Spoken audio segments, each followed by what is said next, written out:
Lamin ajoyib futbolchi. Men uning o'yinlarini anchadan beri kuzataman. Sababi u men yaxshi ko'rgan klubda o'ynaydi va unga men har doim yaxshi tilaklarimni tilab qolaman. Va 19 yoshida dunyoning eng yaxshi futbolchilaridan biriga aylana oldi. Uning butun faoliyati hali oldinda.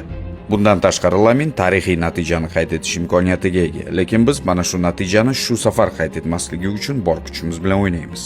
Men unga har doim eng yaxshi tilaklarimni tilab qolaman va bu suratga keladigan bo'lsak, to'g'risi bunga ishonish qiyin, sababi bu surat olinganida u juda ham kichkina bolakay edi. Endi esa biz u bilan jahon chempionati finalida to'qnash kelamiz. Yuqorida aytganimdek, bu aql bovar qilmas voqelik. Shubhasiz, ayni paytda u dunyoning eng yaxshi futbolchilaridan biri va men unga uning faoliyatida omad tilab qolaman. Sababi unga yaxshi bo'ladigan bo'lsa, bu degani Barselonaga ham yaxshi bo'ladi. Lekin albatta o'yin paytida qiyin bo'lsa-da, u o'zining eng yaxshi o'yinini ko'rsata olmasligi uchun harakat qilamiz.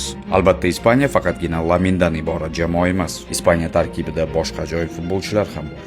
Lekin bizda ham o'zimizga yarasha kuchli taraflarimiz bor.